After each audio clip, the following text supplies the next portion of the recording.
Bonjour à tous, on se retrouve aujourd'hui pour une nouvelle vidéo plus que jamais d'actualité avec la semaine de chaleur qui arrive, à savoir comment gérer la canicule et comment faire en sorte que nos animaux, et là globalement les chevaux, passent cette canicule dans les meilleures conditions. Alors, c'est parti.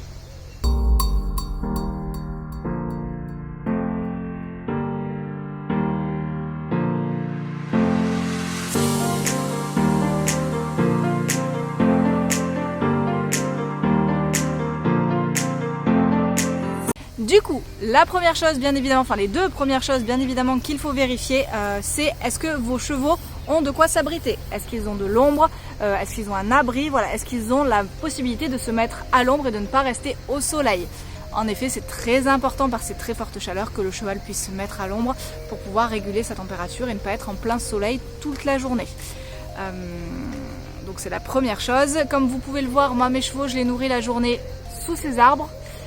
Du coup, en fait, vu que c'est des très gros arbres, même si le soleil tourne, l'ombre reste dans tous les cas et du coup, ils sont à l'ombre toute la journée et ils peuvent manger tranquillement. Ils ont également un abri et ils vont dessous en général pour faire la sieste. Vous ne le voyez pas également, mais juste en face, en fait, j'ai la rivière, donc du coup, forcément, ça rafraîchit un petit peu les choses. Et j'ai du sable juste derrière, du coup, s'ils veulent se rouler, vu que le sable est à l'ombre, c'est frais également. Donc ça c'est important, avoir de l'ombre à disposition. Si vous n'en avez pas, créez-en. Voilà, que vous allez créer par des arbres ou créer un abri. Ça bouge un peu du côté des chevaux, je surveille le sien. Donc voilà. Ensuite, la deuxième chose à savoir, à vérifier bien évidemment, c'est qu'ils aient de l'eau. Donc de l'eau à profusion. Un cheval peut boire jusqu'à 100 litres d'eau par jour en cas de très forte chaleur. Comme vous vous en rendez compte, c'est énorme et du coup il faut absolument qu'ils en aient à disposition pour pouvoir se réhydrater comme ils le souhaitent. De l'eau fraîche idéalement bien évidemment, pas de l'eau froide non plus parce que ça fait un choc thermique, de l'eau fraîche si vous le pouvez, donc que les abreuvoirs ou les seaux d'eau soient à l'ombre pour pouvoir garder un petit peu de fraîcheur. Donc de l'ombre et de l'eau. Déjà, si vous avez ces deux options en illimité pour vos chevaux, ils devraient plutôt bien supporter cette vague de chaleur.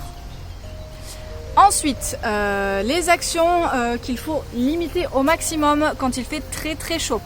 Alors on pourrait croire que de les doucher leur fait du bien, alors en fait pas du tout, surtout si l'eau est très froide. Si l'eau est très froide, en fait ça va faire un choc thermique sur le corps du cheval et ça va envoyer l'information à son corps qu'il fait froid dehors, alors qu'en fait il fait très chaud.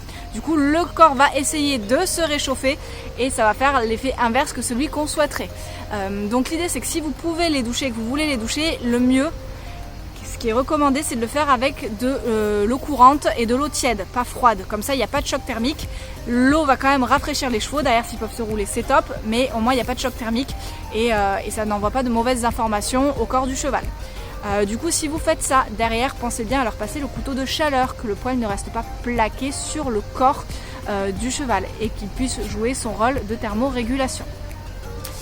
Donc si vous ne pouvez pas le doucher avec de l'eau courante, n'hésitez pas à prendre un petit linge que vous allez humidifier au préalable et à le passer derrière la nuque ou sur voilà, à des endroits que ça pourra le rafraîchir sans faire de choc thermique et que ça pourra lui faire du bien.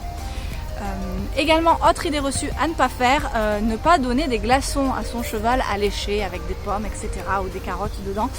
Tout simplement pour le même principe que l'eau très froide, ça fait un choc thermique. Du coup, le corps reçoit l'information que c'est très froid, qu'il faut se réchauffer et du coup, ça fait encore une nouvelle fois l'effet qui n'est pas un effet contraire à celui qu'on souhaiterait. Donc très important, éviter tout ce qui est froid, très glacé. Voilà, globalement, c'est vraiment les choses auxquelles il faut faire attention et les choses qu'il faut éviter.